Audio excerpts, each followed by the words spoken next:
In the pace of just 5 years, GT Academy has gone from a gaming experience to being the world's most innovative driver selection program. In that short time, GT Academy has taken 10 gamers out of the bedroom and put them on the track. Each GT Academy winner is given a rigorous fitness and driver development program, which has turned them into professional racing drivers who compete at international race meetings across the globe, taking multiple podiums. Over the next few weeks, we'll show you some of those winners as they take their next steps in consolidating their careers as professional racing drivers. We'll also go to Silverstone to race camp to discover who will be this year's GT Academy winner and embark on a journey that will change their life forever. This is GT Academy, the next level. For most, becoming a professional racing driver would be an impossible dream.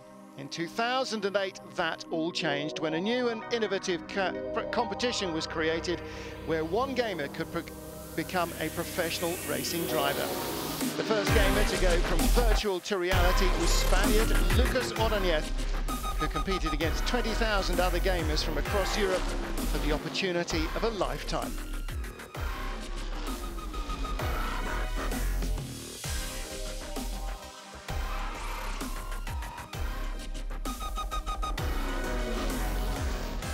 Winning GT Academy means a lot for me.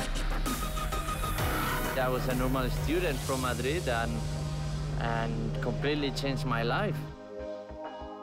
The original prize was a one-off to race at the 24 Hours in Dubai.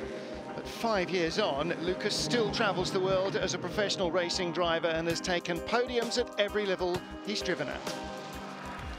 I knew that something big could happen, but I never expected to be, 6 years later. Back in 2008, Darren Cox, the concept co-creator, couldn't have foreseen how far things would go. First year when Lucas won, that was it. Once we'd been to Dubai, that was the end of GT Academy. It was a great pilot, if you like. Another couple of key characters helping Darren in the process are Bob Neville, RJN team principal, and Alex Buncombe, one of Lucas's fellow Nismo athletes. They, like the rest of the motorsporting world, had their doubts at the start of the project. The whole thing about the Academy, it was new to all of us. Someone wins a game and then we train them and it was just, will it work? When I knew I was going to be having a teammate from the sofa, I was a little apprehensive about it, but once Lucas got in the car, it was clear to see he was a fantastic driver. Because Lucas proved himself and the Academy proved itself in finding a great driver and developing that driver, we were able to go and do the second, third, fourth and now fifth year. Academies from all over the world were now held at Silverstone every year, and only the best winners from these have the opportunity to become Nismo athletes and drive alongside Lucas. Wolfgang Rett from Belgium, the 2012 European Academy graduate, was just one of a select few. I'm really proud to race with him now because he's very good and he achieved a lot of good results in international race. He has developed into an excellent driver of international repute, really. It's been an amazing journey, and who would have thought 5 years ago when Lucas won that we'd be here now?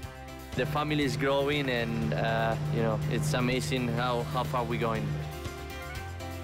Since winning the Academy, Lucas has never raced on home soil. This week, however, he returns to his native Spain to compete in an FIA GT3 race at the circuit at Navarra.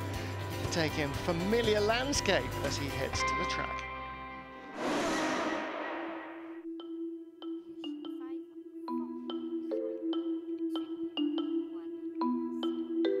We wake up quite early at 7. We just leave the hotel and on my way to the track. The day ahead is not just about driving. Lucas will have a busy day before he even has a chance to get out on track and try the car. As a racing driver, during the day is quite stressful. You have to attend many meetings with engineers. You have to work really hard to make the car faster. You have to attend to the briefing sessions. And then you have to really focus on the practice sessions, qualifying sessions for the races. Competing in Spain for the first time has allowed friends and family to catch up with Lucas and actually watch him race. It's the first time he's racing in Spain, so we, all the family are here with him, so we are really proud. My family has always been a racing family. My father raced, my old brother raced. It was like his dream, and with GT Academy he got it. He's really busy all the time. He's never in Spain, but he's really happy. Lucas might now be living his dream, but he's only too aware of how things have changed since winning the Academy back in 2008.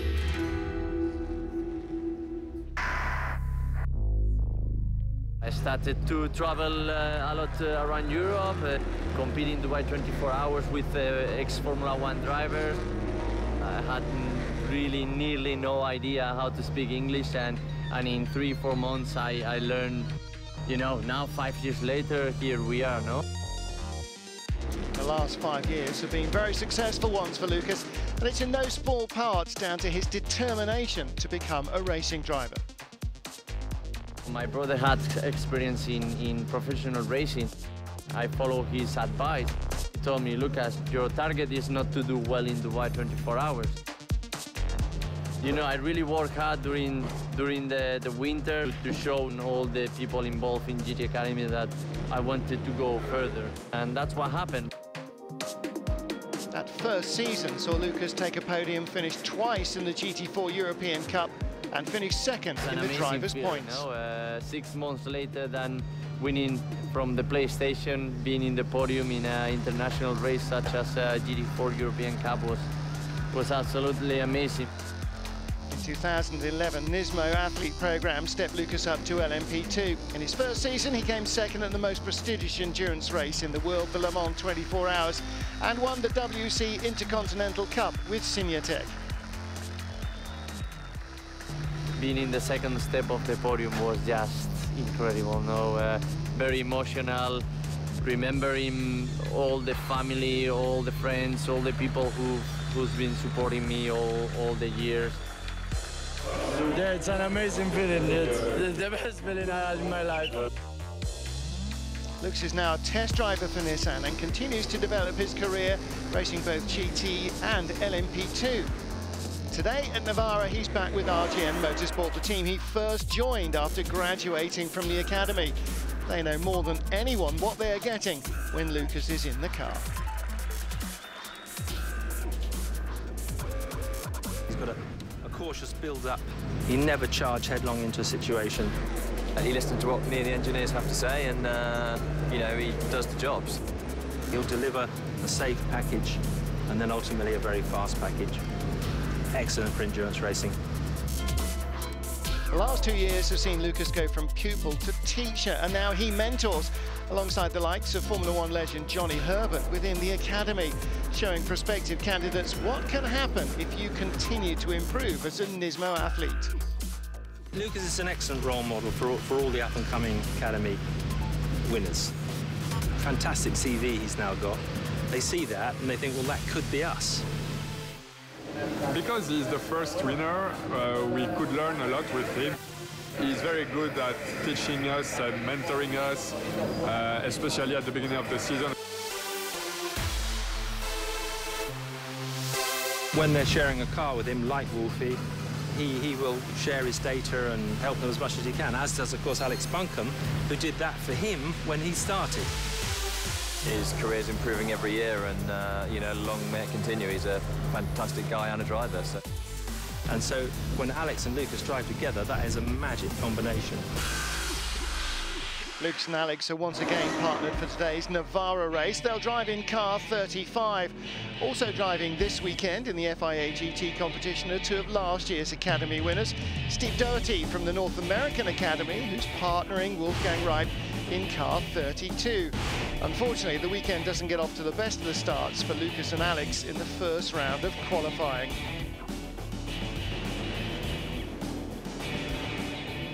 I was in my second flying lap. I think I was P2 at that moment, and then something gone, no power, smoke inside the car.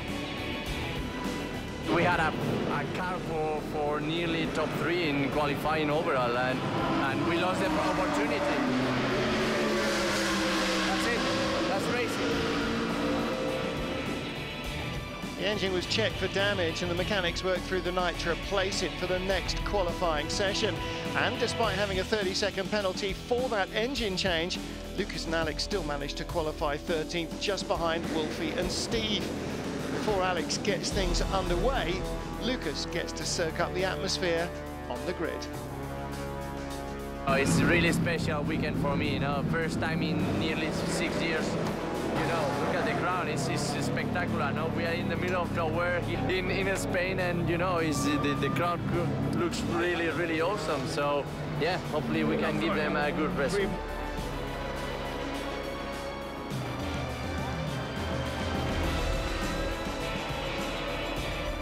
Both cars get off to a flying start, seeing the Nismo Athletes in the top 5. It's all looking good for podium finishes until there's a mix-up in communication. Got alongside Steve on the way into the pit entry, and obviously I didn't know, but he was due to pit on that lap, but he couldn't come in the pits because I was there. I made one little mistake on my in-lap and had a little miscommunication with the teammate. Steve came in a lap late, Alex came in a lap early, and it meant both cars are in the box at the same time. The time lost in the pits meant that Lucas was always going to be up against it. He gave a great show behind the wheel for the home fans, still managing 5th in class. Wolfgang, on the other hand, continues where Steve left off, gives the team something to cheer about with a podium finish, coming home 2nd in class.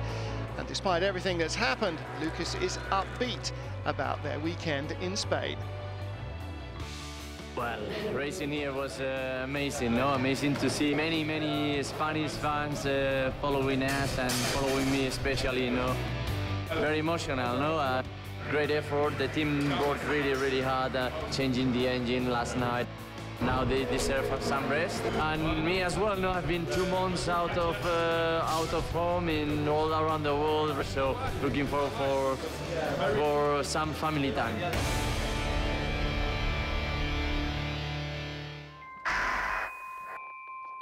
Coming up next time on GT Academy, the next level.